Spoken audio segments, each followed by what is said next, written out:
guys! This is Cynthia Laurete. Welcome to my vlog! So today, mag-umpisa na tayo magkabit ng bubong. So, papakita ko sa inyo na ganun ako ka-hands-on paano ikabit yung bubong.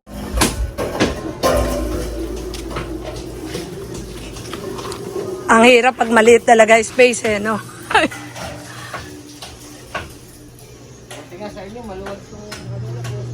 Ayan, inaakit na isa-isa.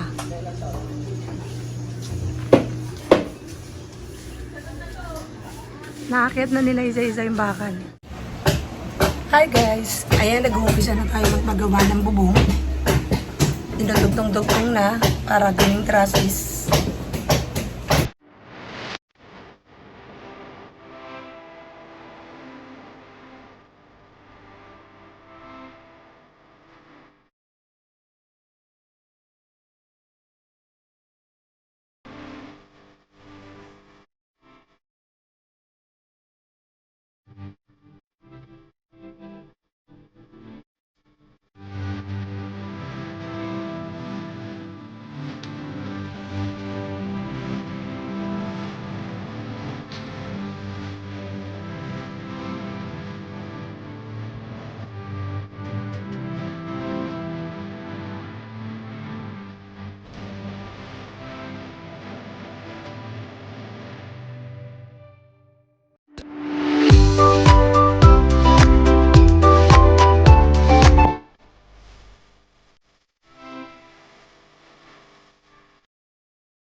Ayan, nakapag-umpisa na ng pag-layout. Tapos na.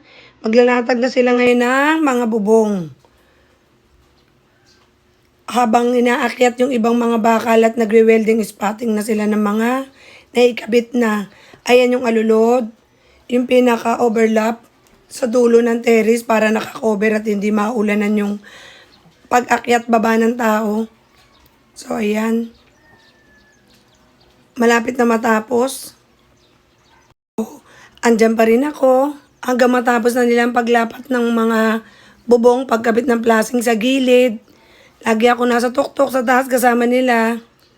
So, kailangan maging hands-on. If ever may mga tanong sila kung ano yung mga dapat i-adjust o saan ilalagay ito, saan ilalagay yun. So, alam ko, meron kaming communication sa isa't isa ng manggagawa. So, ayan, tatapos na rin nila yung hawakan, paakyat ng terrace at buong terrace. Yung gumawa ng bubong ko at ng terrace ay iisa. So, ayan.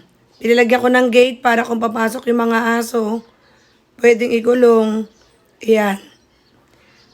Lahat po yan ay steel bar. So, natapos na yung bubong at saka yung mga terrace, yung hagdan.